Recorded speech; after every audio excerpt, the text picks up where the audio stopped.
कि अटल जी इस देश की अर्थव्यवस्था को 11वें नंबर पर छोड़कर गए थे। मोदी जी 10 साल में 11वें नंबर पर से चौथे नंबर पर देश की अर्थव्यवस्था को लेकर आए।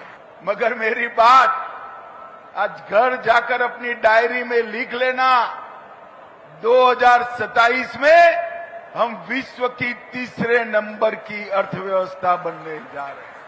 मोदी जी ने विकास का जो पूरे देश के अंदर एक खाका खींचा, इंफ्रास्ट्रक्चर का विकास हो, एजुकेशन पॉलिसी में स्पष्टता लानी हो, देश की औद्योगिक विकास की नींव डालनी हो, अर्थतंत्र को आगे बढ़ाना हो, हर क्षेत्र में मोदी जी ने कई रिकॉर्ड बनाए।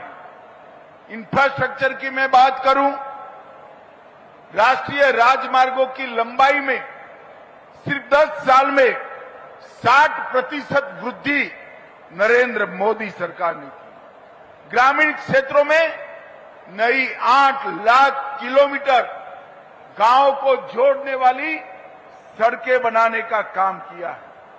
333 जिलों में सुविधाजनक वंदे भारत ट्रेन पहुंची। 45,000 किलोमीटर का रेलवे कई लाइनों का विद्युतीकरण हुआ। 88 नए हवाई अड्डे बने और इनलैंड वाटरवे कार्गो में 11 गुना वृद्धि ये 10 साल में हुई।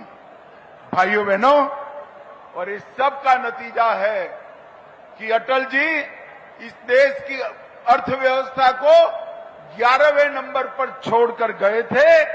मोदी जी 10 साल में 11वें नंबर पर से चौथे नंबर पर देश की अर्थव्यवस्था को लेकर आए।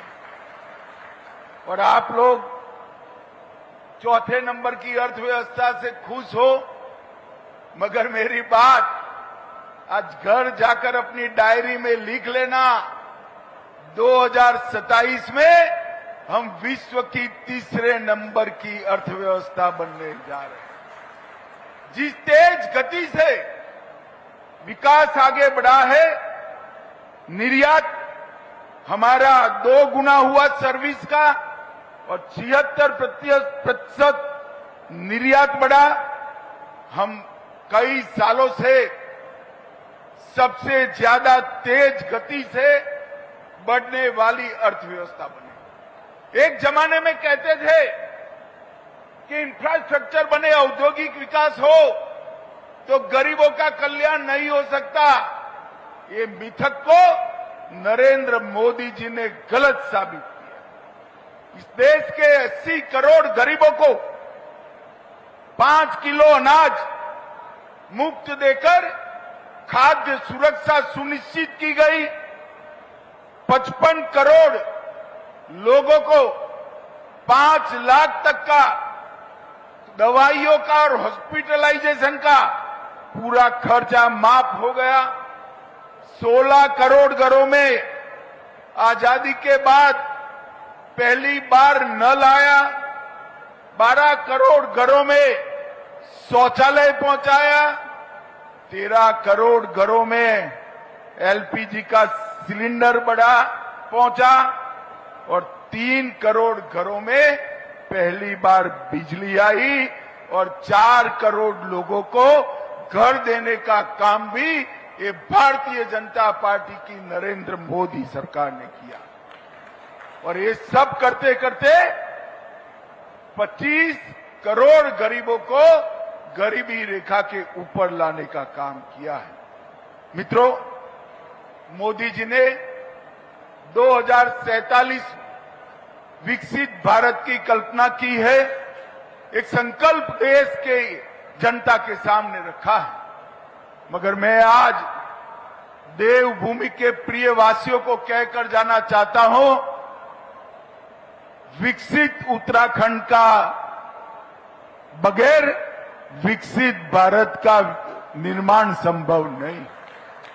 जब तक हमारे छोटे राज्य आगे नहीं बढ़ते हैं, देश के अंदर सम विकास नहीं हो सकता। पूर्व के राज्य जब तक आगे नहीं बढ़ते हैं, देश के अंदर सम विकास नहीं हो सकता। इसीलिए भारतीय जनता पार्टी की केंद्र सरकार ने छोटे राज्यों के विकास पर और पूर्वी राज्यों के विकास पर विशेष ध्यान दिया है।